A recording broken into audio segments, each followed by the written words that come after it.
तो बच्चों, खुद की सुरक्षा बहुत जरूरी है ना। खुद की सुरक्षा बोले तो देखो, मैं आपको अभी एक लैंगिक सुरक्षा के बारे में बताऊंगी, यानी ऐसी सुरक्षा जो किसी कोई आपको टच करता है ना, स्पर्श करता है, तो आपको समझ में आना चाहिए कि ये स्पर्श कैसा है, सुरक्षित है या असुरक्षित है ना। सब बच्चों ने ध्यान में रखो, छोटे छोटे बच्चों ने भी ध्यान में रखो। जब आपकी मम्मी आपको प्यार करती, आपका किस लेती है ना, तो आपको कैसे लगता? अच्छा लगता ना। और कोई आता और आपको दबोचता और आपको प्यार करने को जाता, आपको किस लेने को जाता, तो अच्छा लगता क्या? नहीं लगता है ना। तो हमने समझना चाहिए कि सुरक्षित स्पर्श कौन सा है और असुरक्षित स्पर्श कौन सा है। देखो, अगर आप मम्मी आपको नहला रही है ना, मम्मी नहला रही है, तो आपको सर से पैर तक अच्छे से साबुन लगा के मम्मी आपको नहलाती है, तो वो स्पर्श कैसे होता है?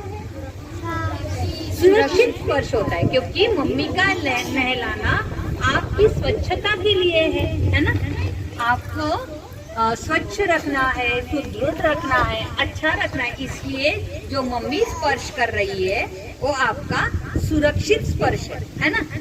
जब आप डॉक्टर की तरफ जाते हो, आपके सर में दर्द है ना, तो डॉक्टर आपको चेक करता है, तो ये हाथ लगा के यहाँ चेक कर रहे हैं, वो आपका सुरक्षित स्पर्श है, असुरक्षित स्पर्श है। और आपको सर में दर्द है और डॉक्टर आपको कोई और जगह पे हाथ लगा रहे हैं जो आपको पसंद नहीं आता वहाँ हाथ लगाना, तो वो कैसा स्पर्श है? असुरक्षित। असुरक्षित। अगर आप रोज खेल रहे हो है ना, और आपको किसी ने ऐसी जगह पे स्पर्श किया जो आपको अच्छा नहीं लगा, तो वो कैसा स्पर्श है? असुरक्षित। जो स्पर्श हमको गलत लगता है, अच्छा नहीं लगता, वो स्पर्श असुरक्षित। और आपको बताऊंगी मैं कि स्पर्श कहाँ करने से असुरक्षित होता है। तो ये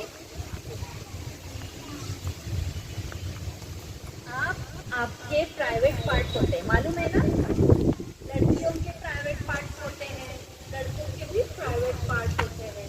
अगर कोई बेवजह आपके प्राइवेट पार्ट्स को टच करता है, तो वो कैसा स्पर्श हुआ? असुरक्षित। वजह रहने से टच करा अलग बात है। अगर आपके चेस्ट में दर्द हो रहा है और डॉक्टर आपको चेस्ट में हाथ लगा रहे हैं, तो सुरक्षित स्पर्श है या असुरक्षित है? सुरक्षित। सुरक्षित है, क्योंकि दर्द आपको चेस्ट में है, तो चेस्ट में हाथ तो लगाना ही पड़ेगा, बराबर है। पर सर में दर्द है और चेस्ट में हाथ लगाए तो मैंने डॉक्टर का एग्जाम्पल इसलिए दिया क्योंकि इससे आपको इजी जाता है समझने में, है ना।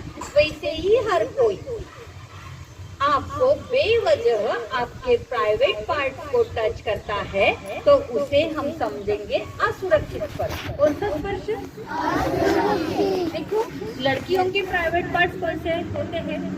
जो पार्ट हम नहाने के यानी स्विमिंग के भी सूट में, अगर स्विमिंग टैंक में जा रहे हैं और फिर भी उसको हम ढक के रखते हैं, उसको बोलेंगे प्राइवेट पार्ट। देखो, ये लड़की है ना, इसने अपनी छाती को ढक के रखा है, हाँ, तो छाती हमारा क्या हो गया?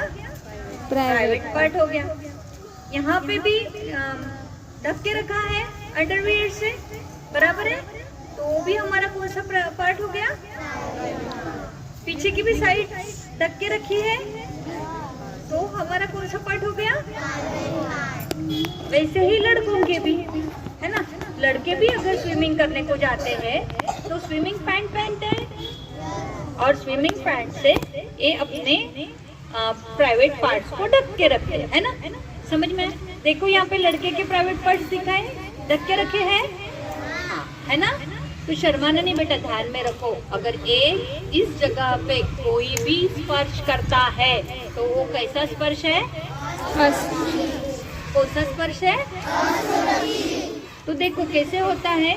हमको लगता है कि हम कोई ऐसे ही टच कर रहा है, तो नहीं, अलाउ नहीं करना। तो इसके लिए 3 चीजों को आपको ध्यान में रखना है। कितनी चीजों को? एक तो पहचानो बेटा, सुरक्षित स्पर्श है कि असुरक्षित स्पर्श है। समझ में? सुरक्षित स्पर्श है जैसे कि मम्मी स्पर्श कर रही है, कोई भी कर रहा है, वजह है तो स्पर्श कर रहा है, तो वो हो गया सुरक्षित स्पर्श। बेवजह अगर हमारे ऐसी जगह प्राइवेट पार्ट पे कोई स्पर्श कर रहा है तो हो गया असुरक्षित स्पर्श। पहला नियम, उसको हमारे प्राइवेट पार्ट को किसी को देखने नहीं देना, किसी को छूने नहीं देना। समझ में आया? दूसरा है नहीं बोलना। क्या बोलना? अगर कोई आपके प्राइवेट पार्ट को छू रहा है तो आप क्या बोलोगे? नहीं बोलोगे, जोर से बोलोगे। क्या बोलेंगे? और वहां से भाग जाओगे। वहां से क्यों भाग जाओगे? क्योंकि कोई आपको छू रहा है और आप वहीं पे खड़े रहोगे तो फिर से छुएगा ना, इसलिए नहीं बोल के वहां से भाग जाना।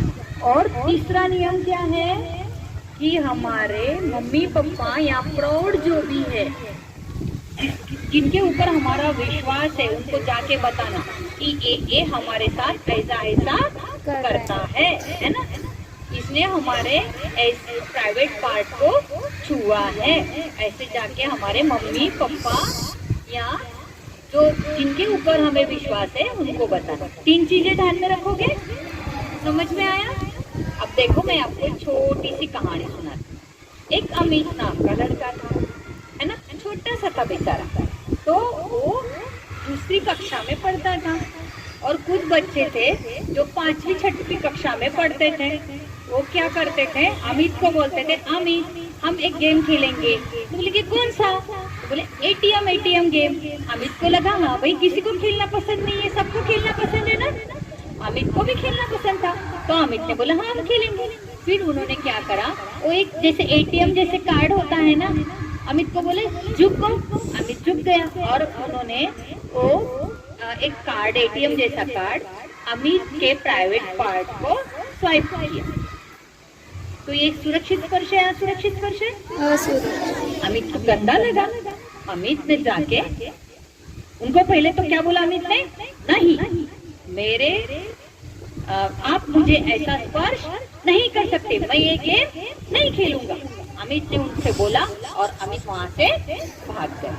फिर उसने जाके अपने मम्मी को बताया कि मम्मी देखो मेरे साथ मेरी कक्षा के जो दोस्त है ना वो ऐसा गेम खेल रहे। मम्मी ने बोला ठीक है बेटा तुम अपने टीचर को बताओ, वो भी तुम्हारा प्रॉब्लम सॉल्व कर दे। फिर अमित ने क्या करा, स्कूल में आए और अपने टीचर को बताया, टीचर और 5th क्लास के बच्चे मेरे साथ एटीएम गेम खेल रहे और ऐसा ऐसा कर रहे, मुझे पसंद नहीं। फिर टीचर ने उनको फाइल पे लिया। इसको 5वीं के जो बच्चे थे उनको टीचर ने बताया कि आप ऐसा गलत काम नहीं कर सकते, ऐसा खेल नहीं खेलना क्योंकि ये असुरक्षित स्पर्श है। कौन सा स्पर्श है? समझ में आया? तो अमित ने यहाँ पे तीनों नियम का पालन किया था या नहीं किया था? किया था। पहला कौन सा नियम था? अमित ने पहचाना कि ये सुरक्षित स्पर्श है या असुरक्षित स्पर्श है। बराबर है। फिर दूसरा नियम कौन सा बताया था हमने? नहीं बोल के भाग जाना। अमित ने भी बोला उनके दोस्त को कि हमें नहीं खेलना है और अमित वहां से भाग गया। फिर तीसरा नियम कौन सा बताया था? प्रौढ़ को बताना, जिसके ऊपर हमें विश्वास है ना। तो अमित ने किया कि नहीं किया? हाँ, मम्मी को जाके बताया, अपने टीचर को बताया, जो कि दोनों के ऊपर विश्वास है, टीचर के ऊपर विश्वास है, मम्मी के ऊपर विश्वास है। और प्रॉब्लम सॉल्व हुआ कि नहीं हुआ? तो बच्चों ध्यान में रखो, आपकी वैयक्तिक सुरक्षा संभाल के रखना किसकी जिम्मेदारी है? आप खुद की सुरक्षा कौन करेंगे? खुद करेंगे, 3 नियम के साथ, है ना? हाँ, थैंक यू वेरी मच। और मैं अपने टीचर की तहे दिल से आभारी हूँ, मुझे आप बच्चों से बात करने के लिए उन्होंने इंस्ट्रक्शन दिया। Thank you.